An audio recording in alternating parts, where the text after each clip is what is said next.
hemos denominado testigos, lo que el Señor hace, ¿verdad? Cuando se derramó el Espíritu Santo allá en Hechos capítulo 1, capítulo 2, bueno, en el Hechos 1:8 dice que vamos a recibir poder cuando el Espíritu Santo sea derramado sobre cada uno de nosotros para ser testigos,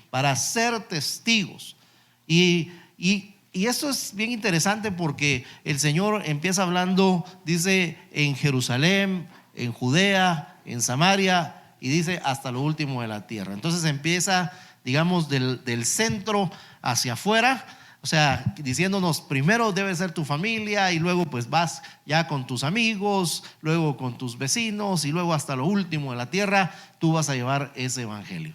Y en base a eso, digamos, a ser testigos del Señor, hoy queremos hablar acerca de ser testigos con convicción. ¿Y qué es esa palabra de convicción? ¿Qué es tener convicción? ¿Ah? Alguien que me ayude. ¿Ah? ¿Qué será? Convencido. Ajá. Con certeza, seguridad de un pensamiento, de una idea o de una creencia. Estar seguro, es tener esa seguridad. Entonces, cuando hablamos de testigos con convicción, estamos hablando de testigos con seguridad, testigos que están convencidos de lo que Dios hizo en la vida de cada uno de nosotros. ¿Y cómo puede estar uno convencido? Yo me pongo a pensar, ¿cómo puede estar uno convencido que realmente Dios ha hecho una obra en la vida de uno? Y voy a empezar tal vez haciendo una pregunta. Quiero saber si usted ha recibido algún milagro del Señor. Pregunto, ¿sí? ¿Y qué milagro recuerda usted que ha hecho Dios en su vida? ¿Ah? Bueno, la salvación es un milagro que todos hemos recibido, ¿verdad? Pero ¿qué otro milagro ha recibido? Cuénteme. Sanidad, ¿verdad? Algunos reciben sanidad, algunos un milagro, ¿verdad? De alguna naturaleza, paz, ¿verdad? O de repente le regalan algo, ¿verdad? ¿Sí? Uno recibe regalos y eso lo considero yo también un milagro, que Dios nos dé regalos, que Dios haga una obra, que Dios haga algo grande en la vida. Entonces Dios hace milagros y cuando uno mira esos milagros uno se queda maravillado. Cuando a uno le pasa algo bueno, ¿alguna vez le ha pasado algo bueno? ¿Sí? ¿Qué le ha pasado? Quiero hacer una pregunta. ¿Alguna vez ha encontrado un billete tirado en algún lado? ¿Ah? Sí. Uno se pone contento. ¿Sí? Ya no. Antes se encontraba, ahora ya no. Pero fíjese que yo me recuerdo que una vez iba para el supermercado y mire eso increíble, yo me quedé sorprendido porque yo parqué mi carro, me bajé del carro y cuando me bajo y yo veo hacia abajo, veo un billete de $100. Yo dije, wow. Dije, yo no sé si a mí mismo se me cayó, pero yo sentí que era un milagro de verdad. No, yo lo encontré ahí, dije, wow.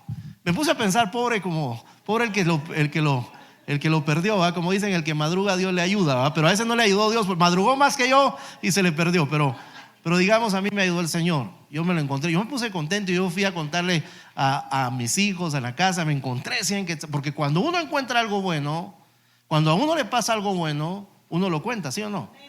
¿Sí? Uno lo cuenta. Cuando a uno le pasa algo bueno, ¿verdad? Cuando uno recibe un milagro, ¿verdad? Cuando uno va tal vez manejando en carretera o va manejando su carro y de repente, yo recuerdo que una noche veníamos con Nancy, no recuerdo si eran las 11 de la noche, pero ya era una hora muy tarde y veníamos subiendo acá de Ciudad San Cristóbal para acá, para San Lucas, y ahí por donde está la entrada a Ciudad Satélite hay una garita. Antes era una garita de policías de control, esas ya no se utilizan ahora.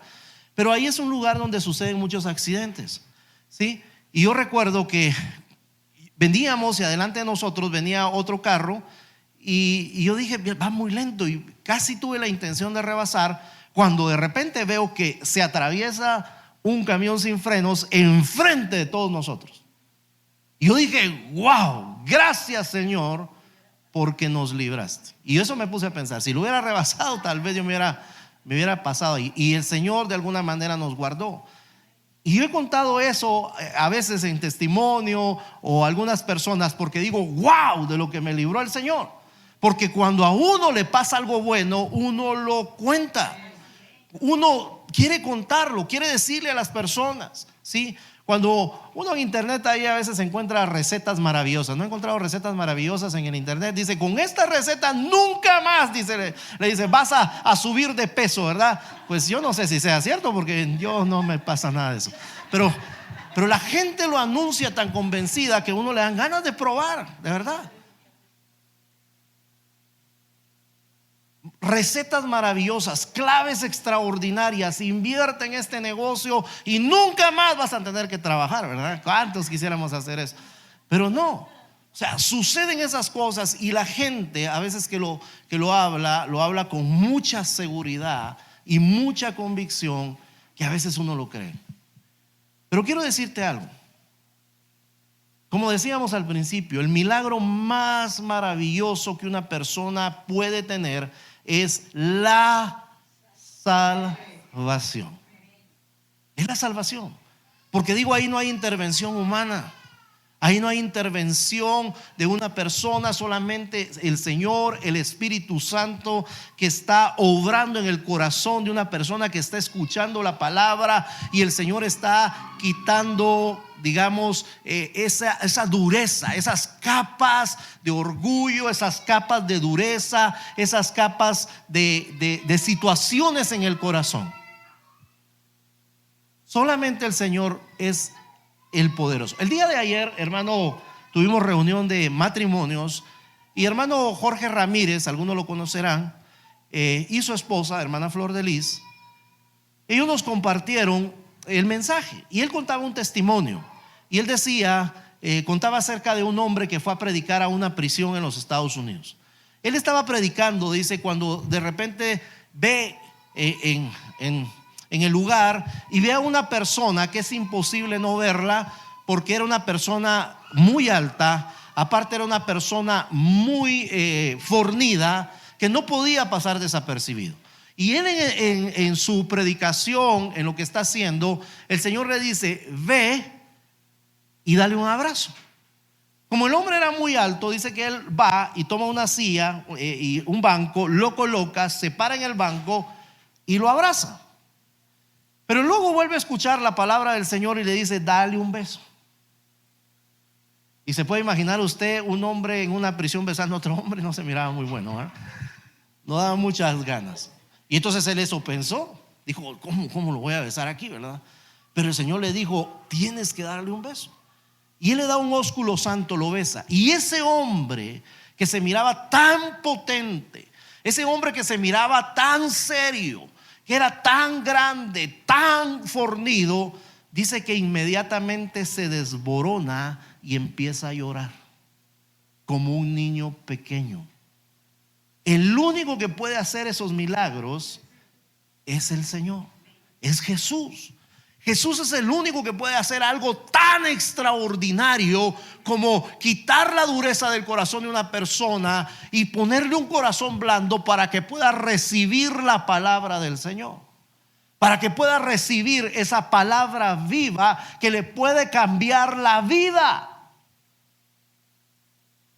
Mire, en la Escritura nosotros encontramos la conversión de una persona, y es la conversión del apóstol Pablo. El apóstol Pablo, bueno, Saulo de Tarso, Saulo era su nombre en griego, que significa orgulloso, grande, pero su nombre en hebreo es Pablo, que significa pequeño. Pero este hombre, Saulo, en ese momento llamado y conocido como Saulo, él dice, cuando uno va un poquito a las Escrituras, en Hechos capítulo 6, capítulo 7, encontramos las primeras apariciones de este hombre Saulo, consintiendo, dice, la muerte del primer mártir en la iglesia que se llamaba Esteban. Él dice que fueron a poner sus ropas a sus pies y él estaba consintiendo esa muerte. Le estaba diciendo, sí, ese hombre es digno de muerte. El apóstol Pablo era una persona que pertenecía a una secta, a un movimiento que se llamaba el movimiento de los fariseos. Ese movimiento de los fariseos era un movimiento judío que se creó más o menos entre el año 300 antes de Jesucristo, que se conoce dentro de la historia bíblica como la época de silencio. Ahí surgieron varias sectas, los fariseos, los saduceos, los esenios, bueno, varias sectas ahí.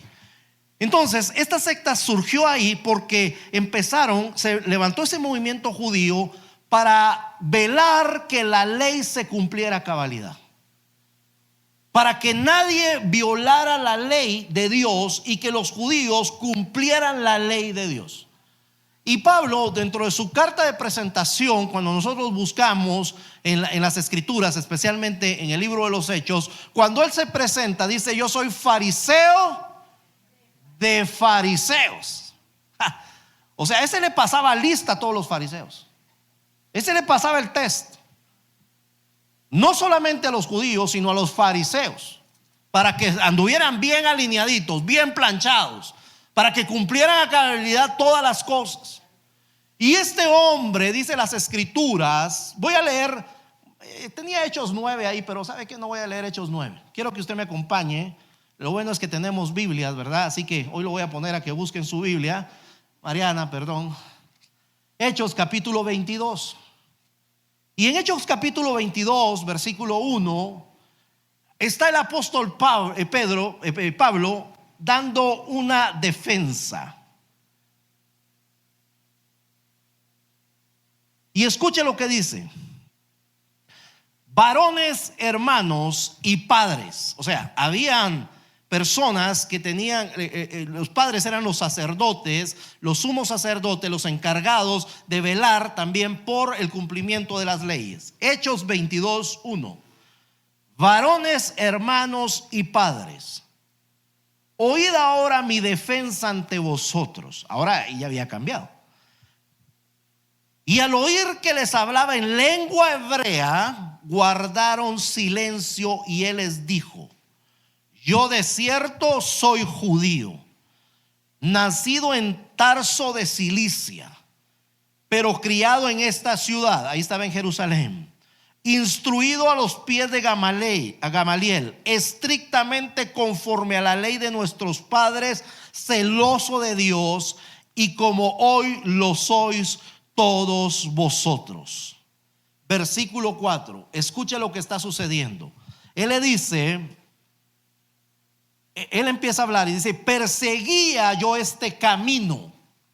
Pero quiero que le ponga atención a esa palabra camino, porque esa palabra camino está escrita con C mayúscula.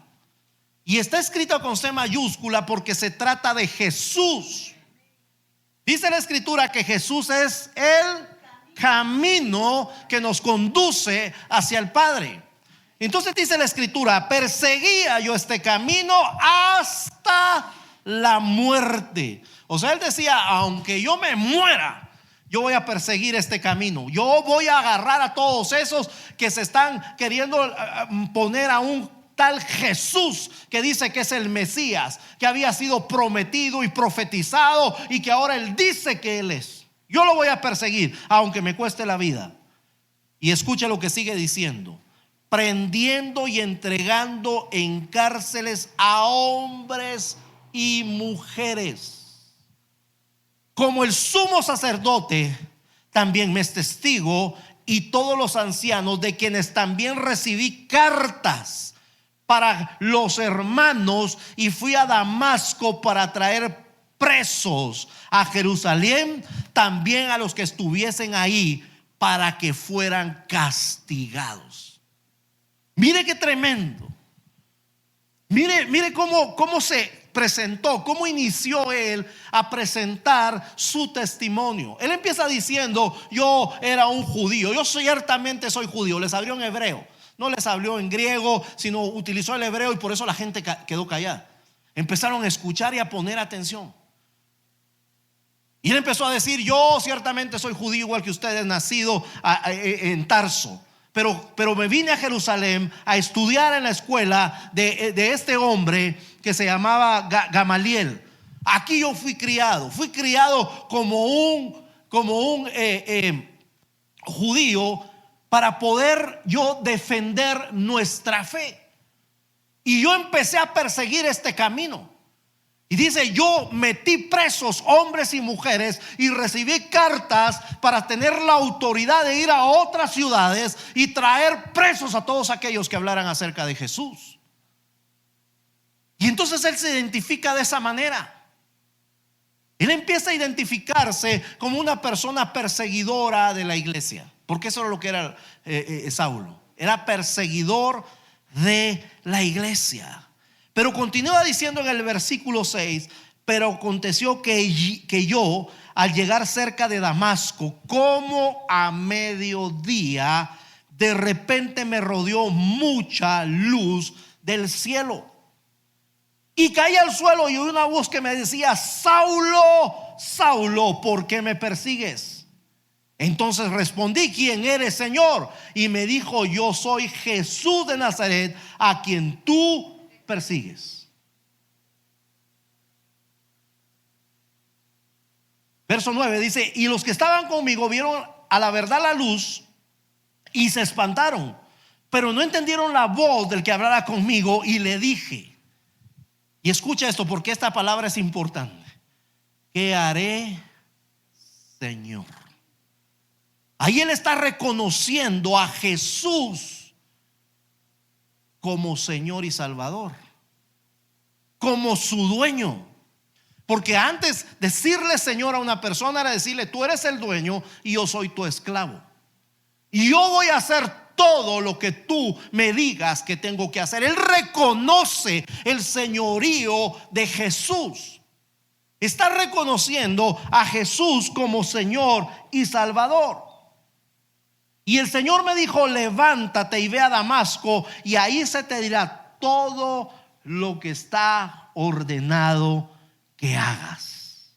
Mire qué tremendo. Aquí omitió algo el apóstol Pablo, porque en Hechos 9, cuando se convierte y el Señor se le manifiesta, Dios le dice: dura cosa te es dar coces contra el aguijón. Y les voy a explicar por qué. Tal vez a veces uno lee y uno no comprende eso, ¿verdad? Pero digamos los animales, quiero contar que, digamos, y quiero explicar esto porque el día de ayer que nuestros hermanos estaban hablando en la reunión de matrimonios, ellos hablaban acerca un poco de cantares. Y en cantares hay una, digamos, cuando se están elogiando el hombre y la mujer, hay un momento donde él le dice que se parece a los caballos de Faraón, ¿verdad? Para nosotros eso no será muy agradable, ¿verdad? Que le digan a una mujer: te pareces a un caballo, o que le digan a un hombre: mira, pareces un burro, ¿verdad? O sea, no era muy agradable eso, ¿verdad? Pero quiero contarles que esas expresiones eran porque los caballos no eran animales de carga, ¿sí? Sino eran, cuando uno lee y uno mira en Salomón, dice que él tenía muchos caballos, porque eran ejemplares especiales. Entonces era un souvenir muy caro. Es como que usted tuviera su caballito, o sea, su carrito rojo con un caballito blanco, ¿verdad? No sé si sabe cuál es ese. Así eran esos caballos, como un Ferrari, así, muy caro y de mucho valor. Así eran los caballos. Entonces, ¿quiénes llevaban la carga, digamos, del trabajo y que transportaban a las personas? Bueno, eran camellos, pero también eran los burritos. Entonces usted sabe que los burritos, estos animales, cuando se rebelan contra la autoridad, lo que hacen es que empiezan ¿a qué? A patear. Entonces lo que hacían en las carretas es que era que le ponían un hierro con varios clavitos, para que cuando el burrito pateara, ¿qué iba a pasar? Se puyara. Entonces lo que le estaba diciendo Jesús a Pablo es: no seas burro, ¿verdad? Deja de estar pateando porque te estás lastimando. Dura cosa te es dar coces, patadas contra el aguijón. Entonces le dice: ¿qué estás haciendo? Te estás comportando como un animal que está pateando y lo único que está haciendo es lastimándose. Entonces él entiende y dice: bueno, entonces ¿qué tengo que hacer? ¿Qué es lo que ahora me corresponde hacer? Y entonces el Señor le da las instrucciones y le dice: tienes que entrar a Damasco y tienes que ir a una calle que se llama derecha, a un lugar de un hombre que se llama Judas. Y ahí tienes que entrar. Y ahí va a llegar un hombre que se llama Ananías y él va a ir a orar por ti. Más adelante vamos a hablar de Ananías. Pero lo que quiero decirle es que el apóstol Pablo tiene una experiencia con Dios. Tiene una experiencia con el Señor. Y te digo esto porque es importante que para que nosotros podamos hablarle a otra persona de Cristo, aprovechemos nuestra experiencia de conversión. Que nosotros podamos hablarles a otra persona contándole que nosotros, Dios nos rescató. Poder utilizar esa experiencia que Dios te ha permitido ahora tener. Mire, yo le pregunté al principio que si usted recibía algo bueno, usted lo contaba, usted me dijo que sí. Ahora pregunto, ¿acaso no es bueno tener a Jesús en el corazón? Entonces es algo que tenemos que aprender a compartir. ¿Y cómo lo vamos a hacer? A través de que nosotros contemos esa experiencia que hemos tenido de la conversión. Cómo Dios nos apareció, cómo Dios tuvo misericordia de nosotros, siendo nosotros tal vez personas malvadas o personas duras o tal vez personas indiferentes.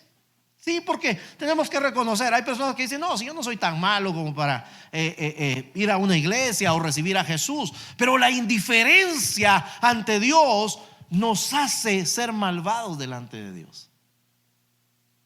Cuando nosotros somos indiferentes a su mensaje, cuando nosotros somos indiferentes a su llamado, cuando nosotros no nos interesa nada acerca de Dios, estamos menospreciándolo, haciéndolo a un lado.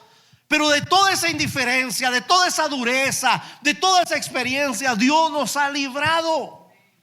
Dios se ha acercado a nosotros. Y es que esto es maravilloso, porque nosotros pensamos que a veces nosotros nos acercamos a Dios, ¿verdad? Yo recuerdo que cuando yo recibí al Señor, me dijeron una vez, ¿por qué no da su testimonio? ¿Verdad? Yo sí, ¿verdad? Yo me sentía como muy orgulloso, ¿verdad? Yo recibí a Jesús, ¿verdad?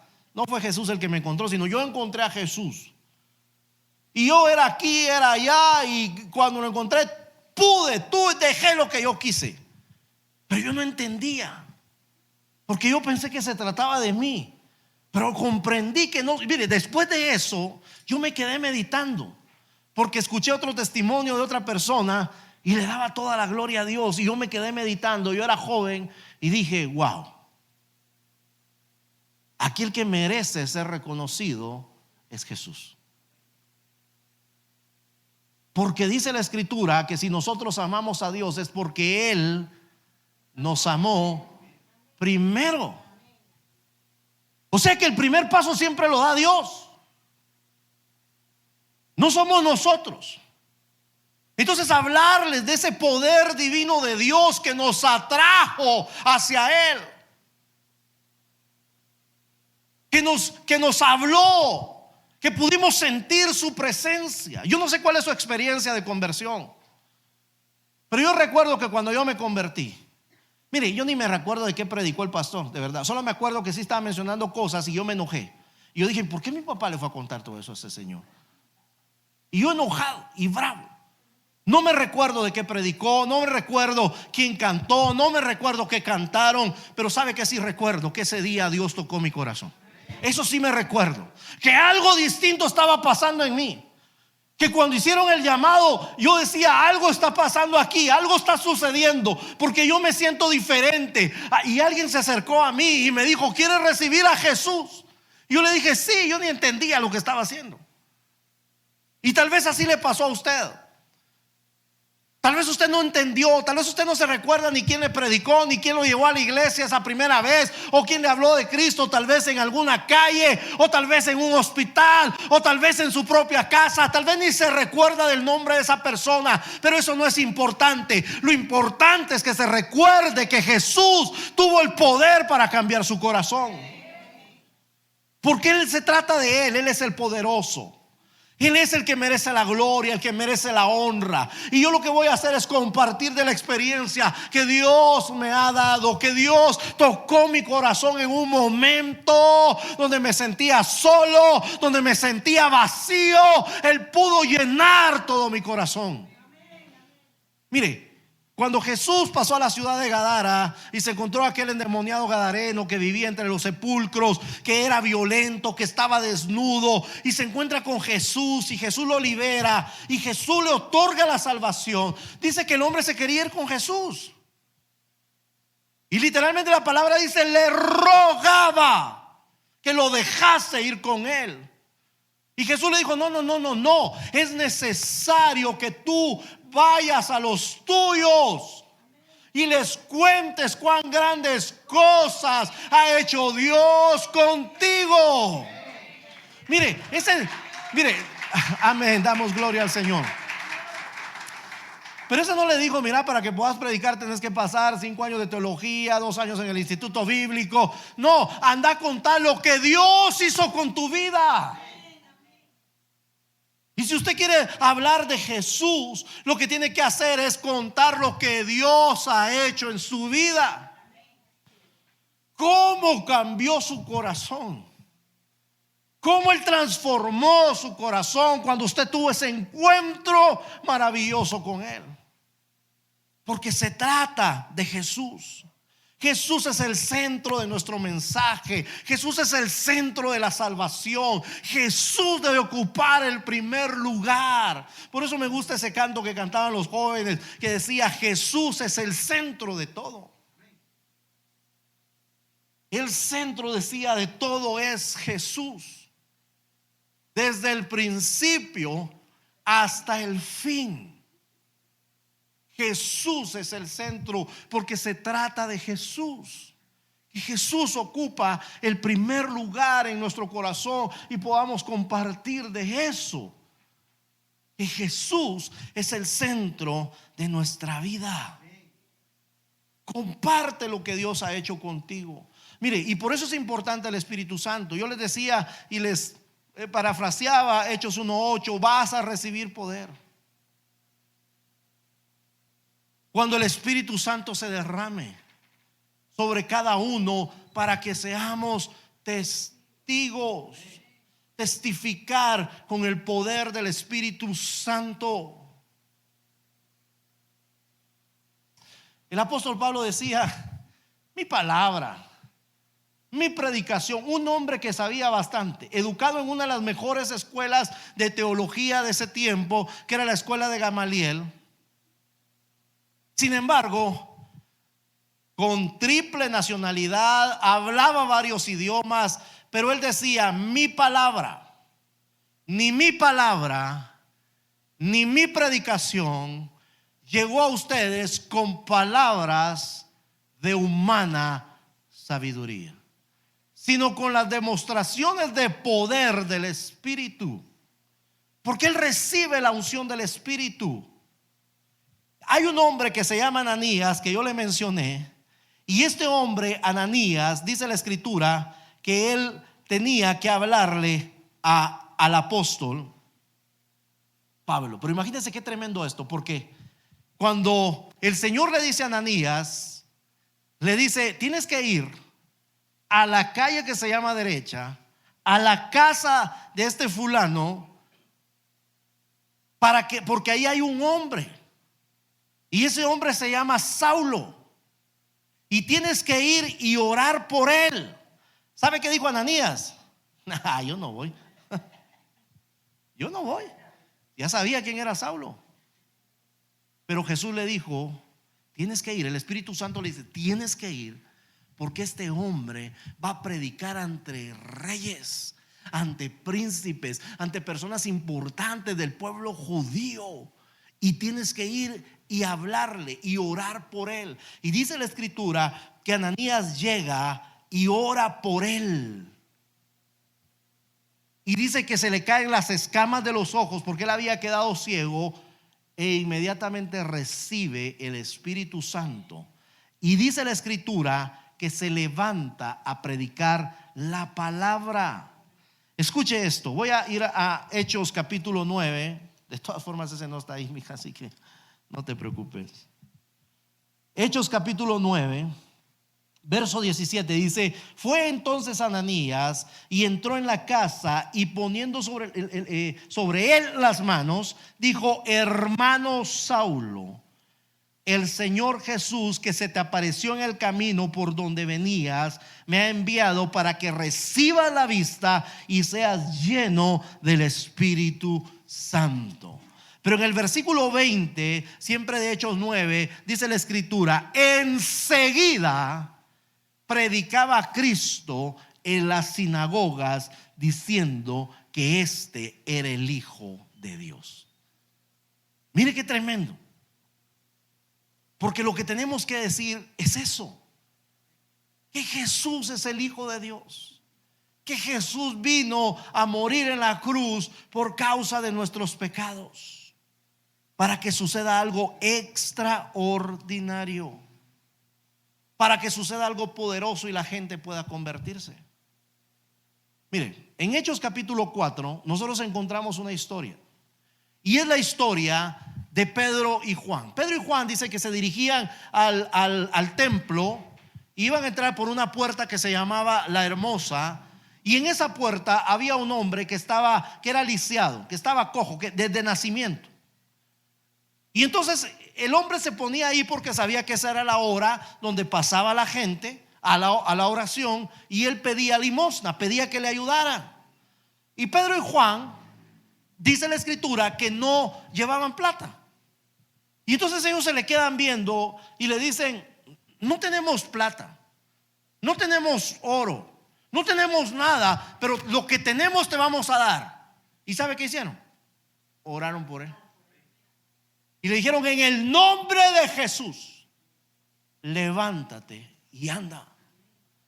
Y la gente, él dice que el hombre se levantó inmediatamente y entró con ellos alabando. Oiga, alabando a Dios. Diga conmigo: Dios. Alabando a Dios. Él no dijo: wow, qué tremendo ese Pedro, qué tremendo ese Juan, gracias. Y llevando a la gente con ellos. Miren, este es el cuate que no me sanó. No.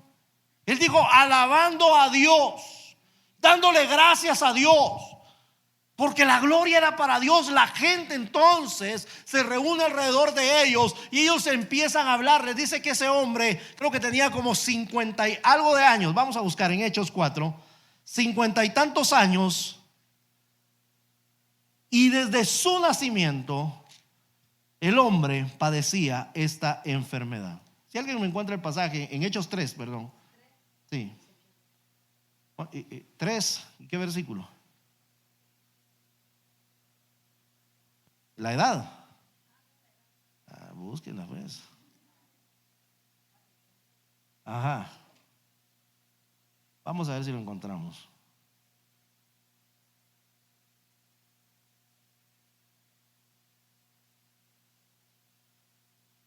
Bueno, ahí cuando lo encuentran me dicen. Pero el hombre dice: tantos años. Y dice: nosotros no sabemos, pero este hombre estaba así, y solamente el poder de Jesús pudo hacer ese milagro. Solamente el poder de Jesús pudo hacer ese milagro. Y escuche lo que dice: hablando ellos al pueblo, voy al capítulo 4, verso 1. Hablando ellos al pueblo, vinieron sobre ellos los sacerdotes con el jefe de la guardia del templo y los saduceos, resentidos que se enseñaba al pueblo y anunciaba en Jesús la resurrección de los muertos. Y les echaron mano y los pusieron en la cárcel hasta el día siguiente, porque ya era tarde.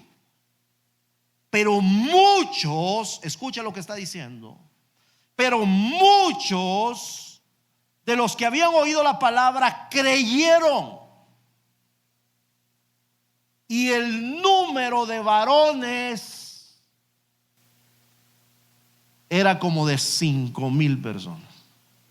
Wow.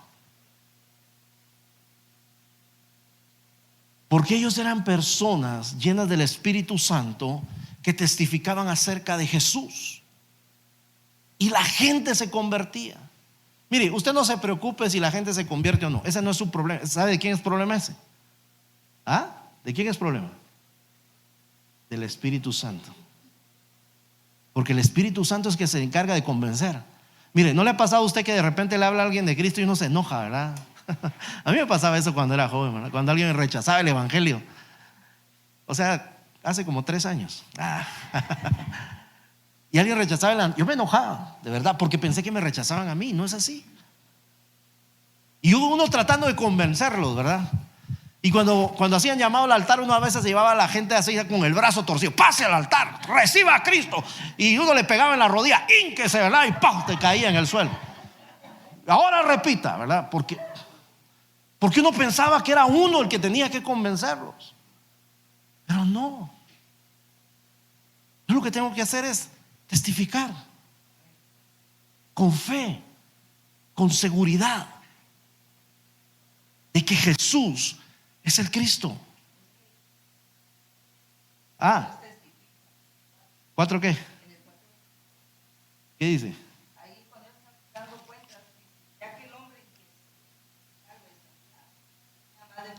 Hay más de 40. A ver. 40 años de estar así y el Señor hace un milagro. Hace un milagro. Pero ¿qué hicieron Pedro y Juan? Dar lo que tenían, la experiencia. La experiencia que tenía. Y a mí me gusta, porque hay un pasaje ahí que a mí me gusta en el versículo 3:19, que dice: así que arrepentidos, vayamos predicando, le dicen: arrepiéntanse, conviértanse a Jesús, van a ser borrados sus pecados. Y escuche esto: van a venir a la presencia, y va a venir de la presencia del Señor tiempos de refrigerio. Wow. ¿Cuántos tienen calor aquí ahorita? Bueno, o solo yo tengo calor, que estoy aquí arriba, pero cuando uno está acalorado, ¿uno qué quiere? Algo fresco, ¿no? Bueno, Coca-Cola cero, Coca-Cola natural, un helado, ¿verdad? Un helado así, del que le gusta a usted. Así, un helado. A mí me gustan los helados que son como de hielo, ¿verdad? Esos son los que a mí me gustan. Porque son más fríos que los otros, que son como de crema, ¿sí? Los cremosos. Entonces me gustan.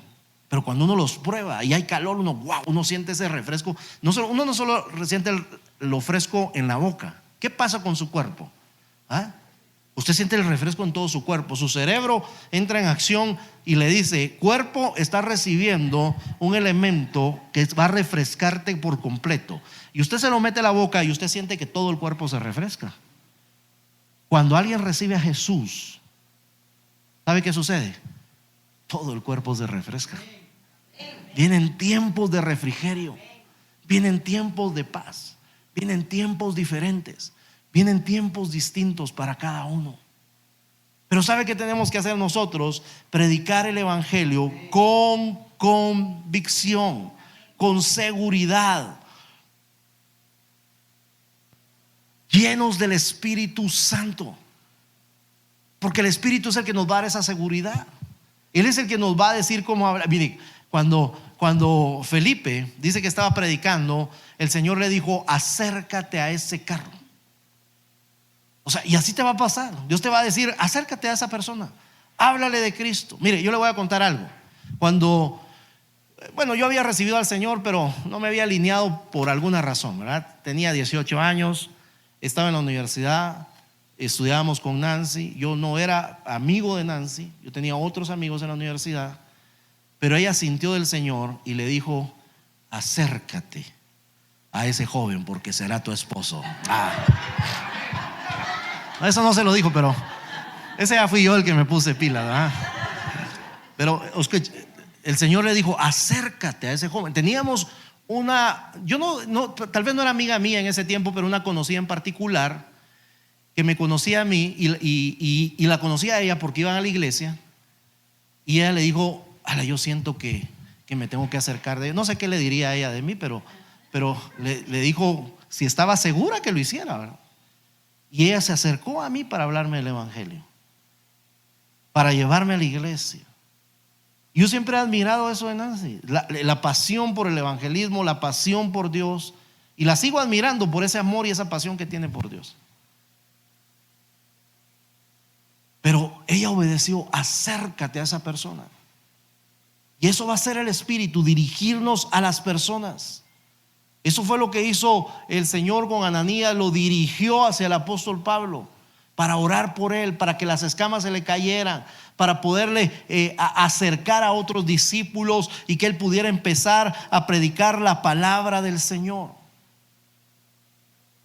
Recordemos que el centro es Jesús. Hechos 4:12 dice: y en ningún otro hay salvación, porque no hay otro nombre bajo el cielo dado a los hombres en que podamos ser salvos. Solamente en el nombre de Jesús. Mire, y el día miércoles, hace 15 días, hermano César, yo no pude venir, estaba con quebrantos de salud, y hermano César López, esposo de hermana Mimi Morales, él compartió la palabra y él hablaba acerca de las 4 leyes espirituales. A mí me sorprendió. Él no sabía que yo iba a predicar esto también. Y Nancy me testificaba, porque cuando yo lo escuché predicar a él, porque yo estaba conectado escuchando el mensaje, yo sentí algo diferente, algo distinto, sentí un poder de Dios. Y Nancy me dijo: es que fue un mensaje profético. Yo no sé si hermano César lo sintió profético o no, pero Nancy me dijo: fue un mensaje profético para este tiempo. Y yo me puse a pensar: wow, qué tremendo, cómo el Espíritu está conectando. Así que no se pierda los servicios del miércoles, hermano, de verdad. Venga los miércoles, 7:30 de la noche. El Señor está haciendo una obra. Dios habla. Y usted sabe que esas 4 leyes espirituales las hemos enseñado por años para que la gente pueda presentar el Evangelio de Cristo. Esas leyes se inventaron en 1952 por la Cruzada Estudiantil para Cristo. Y hasta el día de hoy nos siguen sirviendo, porque son prácticas para que nosotros prediquemos el Evangelio. Y yo quiero enumerártelas, solo te las voy a mencionar para que tú las puedas apuntar. Y sabes que te las voy a mandar en la tarde. Yo casi la mayoría los tengo en una difusión. Entonces yo te voy a mandar estas 4 leyes para que tú las aprendas, las conozcas y puedas compartir el Evangelio. Si no te llegan mis mensajes, yo contados los domingos te envío los enlaces, te envío los anuncios, te envío varias cosas. Si no te llegan mis mensajes, es por 2 razones. Una es que posiblemente no tenga tu número, cambiaste número y no está actualizado. Y 2, es que no me tengas en tus contactos y entonces no recibes los mensajes. Entonces, si no has recibido los mensajes, por favor acércate al final, dame tu número y para poderte introducir en esta difusión y que puedas recibir lo que mandamos todas las semanas. Así que comparte el mensaje de esta manera sencilla. Comparte el mensaje de esta manera sencilla, utilizando estas 4 leyes espirituales que fueron creadas por la Cruzada Estudiantil para Cristo. Número 1, ahí hay textos, no voy a leer los textos, pero si quieres los apuntas y te los voy a mandar de todas formas en la tarde. Dice: Dios te ama y tiene un plan maravilloso para tu vida. Dios te ama y tiene un plan maravilloso para tu vida, y los textos nos hablan del amor de Dios y el plan de Dios que tiene para la humanidad. Segunda ley: el hombre es pecador y está separado de Dios. Entonces Romanos 3 y Romanos 6 nos hablan de ese pecado que separa al hombre. El pecado separó al hombre de Dios.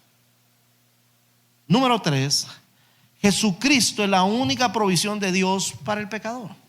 Lo único que el hombre tiene que hacer es reconocer a Jesús como Señor y Salvador. Reconocer que Jesús es esa provisión. Jesús es el cordero sacrificado para cubrir, para borrar los pecados de la humanidad. Ahora, ¿cómo se activa eso con la 4ª ley? La 4ª ley es: puedes recibir a Jesucristo como Señor y Salvador. ¿Y cómo se hace esto? A través de una oración. Mire, ¿por qué nosotros oramos? Le voy a explicar por qué nosotros dirigimos a una persona en oración y por qué tiene que repetirlo, por qué lo tiene que confesar. Romanos capítulo 10, versos 9 y 10 no lo dice. Dice que si confesamos con nuestra boca que Jesús es el Señor y creemos en el corazón que Dios le levantó de los muertos, serás salvo. Porque dice, con la boca se confiesa para salvación, pero con el corazón se cree para justicia. Por eso es que le decimos a las personas, repita esta oración. ¿Y qué es lo que le hacemos repetir? Reconozco que Jesús murió para perdón de mi pecado. Y reconozco hoy que yo lo necesito. Así que yo le abro mi corazón para que entre a vivir en mi vida. Te recibo, Jesús, como Señor y Salvador. Y entonces, ¿qué hace Jesús? Jesús entra. Y Jesús, impresionante, de una vez le pone el sello de garantía. Este me pertenece. El sello del Espíritu Santo. Porque son las arras, dice, son las garantías de que cuando Él venga, nos vamos con Él, ¿verdad? Cuando Él venga, nos vamos a ir con Él. Él nos pone ese sello del Espíritu. Entonces, por eso es que nosotros le decimos, repita la oración, por favor, y nos aseguramos de que la gente repita, porque es con la boca que se confiesa. Y yo a la gente le digo, hable, abra su boca, quiero escucharlo, porque dice que con la boca se confiesa, ¿verdad? O sea, mire, hermano, cuando usted se le declaró a su esposa, no lo hizo con la boca, no lo hizo con los pensamientos, ¿verdad? ¿Cómo lo hizo? ¿Ah? Tiene que abrir la boca. Mire, cuando un chavo se le declara a una chava, no lo hace con los pensamientos, ¿verdad? Le tiene que decir. ¿Cómo vas a saber a ver que sí o no, ¿verdad? Tiene que preguntarle, ¿querés o no querés? ¿Ah? Y él le va a decir sí o no, ella le va a decir sí o no, ¿verdad? Bueno, ahora con estos tiempos modernos a veces las chavas son aventadas, pero no, esa no era la costumbre. Esa no era la costumbre. Hay que abrir la boca para obtener una respuesta. Lo mismo es con el Señor. Yo abro mi boca y declaro, hago la declaración que lo recibo como Señor. ¿Y sabe qué hace Él? ¡Ala! Este me está recibiendo como Señor. Abre el libro de la vida, toma su pluma, yo me imagino que ha de ser de oro y todo el rollo, y anota tu nombre, dice, en el libro de la vida del Cordero. ¡Ja! ¡Qué maravilloso, hermano! ¿Sabe por qué? Porque cuando lleguemos al cielo, nosotros vamos a decir, yo soy su hijo. Revise el libro, ahí está escrito que soy su hijo, porque lo reconocí como Señor de mi vida. Y Dios quiere utilizarte, hermano. Así como utilizó a Pablo, a Pedro, a Juan, a Felipe, así quiere utilizarte el Señor a ti, para que tú puedas hablarle a otra persona de Cristo. Mira, te la vamos a poner fácil. El 26 de marzo tenemos nuestro evento Abre tus ojos a la luz de Cristo. Es un evento evangelístico, no evangelástico, ¿verdad? Que va a ser súper grande. Evangelístico. Tú lleva a las personas. Nosotros nos comprometemos a estar orando por ellas, para que Dios toque su corazón, para que Dios les quite el velo de los ojos y puedan ver la luz de Jesucristo alumbrando en su vida. Llévalos para que conozcan a Jesús. Invítalos, dile, va a haber una actividad, queremos invitarte, es una actividad de la iglesia, será en el salón municipal a las 10 de la mañana, para que la gente conozca a Jesús como Señor y Salvador. Ese es el papel que nos toca que jugar a nosotros. Ese es el papel que nos toca ahora en esta tierra, hablarle a las personas de Jesús, contarle tu experiencia espiritual.